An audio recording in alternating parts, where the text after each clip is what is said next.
Your eyes on the Lord, the author and protector of faith, who for the joy set before him endured the cross, despising the shame, and has sat down at the right hand of the throne of God. Panglima po, put on the salvation as helmet. Isuot ninyo ang helmet ng kaligtasan. Bakit? Ito po kasi ang nagbibigay ng security sa atin. When we put in the helmet of salvation, we put on Christ Himself. Secured tayo pag alam nating nandyan si Kristo. He is our helmet of salvation. Our Lord protects not just our heads, but our entire beings from spiritual death, pati na rin po sa spiritual attack. Ang Panginoong Hesus natin ang siyang tanging kaligtasan natin ng buong katauhan natin. To wear the helmet of salvation means to live everyday focus on eternity and the promise of future we have for Him. Yun po yung reason niya kung bakit siya dumating. Ang sabi niya, I have come to give you life, a life in all its fullness. Hindi lang po niya tayo iniligtas sa kamatayan, kung hindi upang bigyan niya tayo ng masaganang buhay. Kaya wala po tayong dahilan o reason para mabuhay tayo ng talunan. Walang dahilan para mabuhay ka sa kalungkutan, kapatid, o kapighatian. Si Lord ang ating tagapagligtas. He saved us while we are still sinners, sabi nga. Amen po? Pang-anim, put on the word of God as your sword. Ito po ang ating ammunition, ito po yung ating weaponry. Sabi niya, gamitin ang tabak ng Espiritu. Amen? Ito po yung ginagamit ng Espiritu. Ang tabak niya ay ang salita ng Diyos. Wala nang iba kung hindi ang salita ng Diyos. And since the sword of the Holy Spirit, ito po yung dinescribe ni Paul, ano? Kung ang salita ng Diyos ay ang sandata o espada ng banal na Espiritu, dapat tayo ganun din. Kung ang banal na Espiritu ginagamit niya ang salita ng Diyos bilang pananggalak at tabak, dapat tayo rin ganun po. Well, the belt of truth, helmet of salvation, shield of faith, shoes of readiness, and breastplate of righteousness are also essential pieces of armor. Mga kapatid, the word of God is depicted o nilalarawan sa Tagalog as the offensive weapon we use in spiritual warfare against the devil, demons, and their schemes. Sa lahat ng plano ng demonyo, ang salita ng Diyos ang matindi po nating pansandata o panlaban. Yan po yung ating kalasag at tabak. Kaya we can only imagine kung wala kang pinangahawakang salita ng Diyos o Word of God, sa halip na espada o tabak ang hawak mo sa pakikilaban mo, ang hawak mo toothpick lang. Kaya paglalaruan at pinagtatawanan ka lang ng demonyo. Lalo na kung sa halip na mga salita ng Diyos ang lumalabas sa bibig mo ay pagmumura, pagbabanta, pagyayabang, panlilibak, pagsisinungaling, pangmamaliit, paninirang puri, panunumpa, masasamang salita, walang tanim at mapurol na sandatang panlaban mo laban sa demonyo. Hindi po yan mahahasa. Toothpick lang ang hawak mo pagtatawanan ka ng demonyo. Sa halip na ang mga salitang negatibo, palabasin mo salita ng Diyos sa iyong bibig. Maging bihasa ka sa panghawak sa mga salita ng Diyos. Patalimin mo ito tulad ng double blade na tabak o espada. Ito ang gawin mong panlaban. He is our sword, the word of God. Sabi nga po sa John 1:1, ito, dabar, ano? Alam niyo po dapat to. In the beginning was the Word, and the Word was with God, and the Word was God.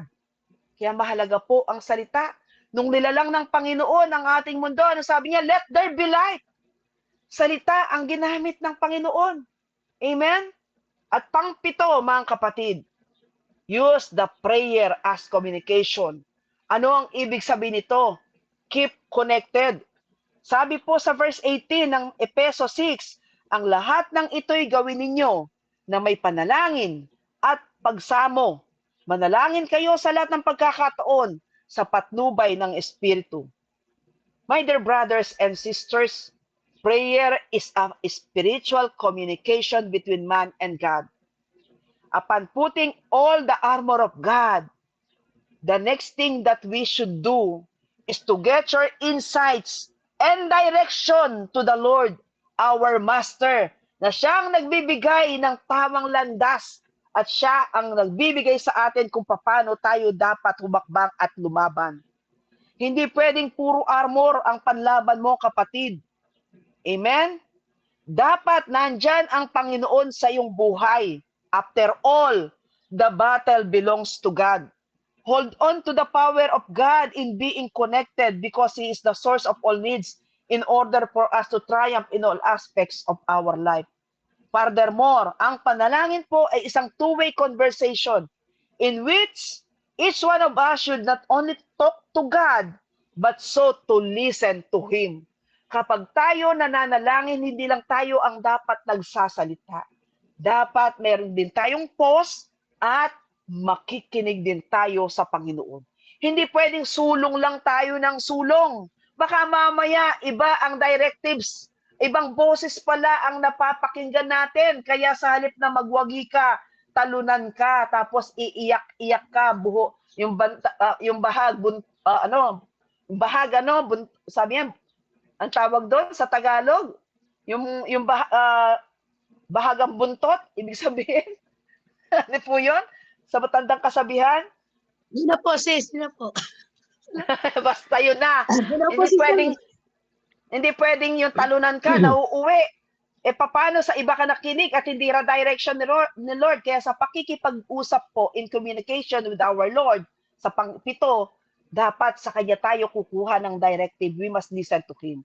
Ang sabi po sa Ephesians 6 verse 18, with every prayer and request, pray at all times in the Spirit and stay alert with this, with all perseverance and intercession for all of us. In conclusion, mga kapatid, sa verse 18, lagi kayong maging handa at patuloy na ipanalangin ang lahat ng hinirang ng Diyos. At the end, we may confess and declare, in all these things, we are more than conquerors through Him, through God who loves us. Magiging matagumpay po tayo dahil kasama natin ang Diyos sa lahat ng laban. Isa pa po sa matibay nating sandata kung bakit tayo nagkaroon ng worship series upang lalo kayong mapagtibay, upang lalo kayong maging makapangyarihan, upang lalo kayong maging secured, upang lalo kayong makatayo ng matatag. At kahit ano pang ipukul sa inyo, hindi kayo magagapi ng kalaban. Matatag po na sandata at pananggalang, after po nung 7 nabanggit ko, ay ang kapangyarihan at lakas ng pagsamba at pagpupuri sa Diyos. For worship confuses the devil. Worship in its simplest definition is giving honor and pleasure and glory to God. Mga kapatid, sa oras na ito po ang papasok ang tema ng ating worship.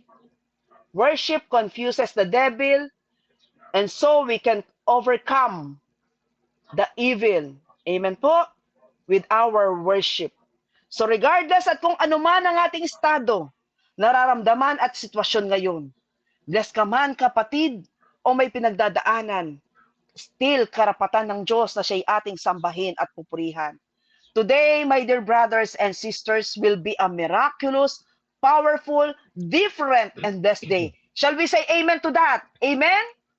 Isalaw po natin, amen. Iparinig natin sa kalaban, amen. We can overcome the evil, amen. Amen. Amen. Amen. Brothers and sisters, kung ano man po ang pinagdadaanan mo, whether in physical, emotional, financial, spiritual problems ng pamilya, sa anak mo, kamag-anak, sa kaibigan mo, o ng personal relationship mo, o problemang personal mo, problema sa community, o kahit ano pa, believe that God will save you and give you victory over your battle. Sa Bible at sa lahat ng history ng lahat ng Amen po. Sa Bible po, sa lahat ng history ng lahat ng pagkakalika ng Diyos sa kanyang mga nilalang, lahat ng nananalig, lahat ng sumamba, lahat na nagpuri at nagtaas ng kamay sa kanya, during their praise and worship ng may pananalig ay umakit po ng himala. Lahat ng sumamba ng may pananalig at papuri sa kanya ay kanyang pinakinggan at kinalugdan. At this very moment, nais kong ipakita natin sa kanya ng sama-sama na tayo'y karapat-dapat na pakinggan niya at kalugdan. Tayo'y magbibigay sa kanya ng karapat-dapat na pagsamba sa kanya. Aakitin natin ang kanyang himala at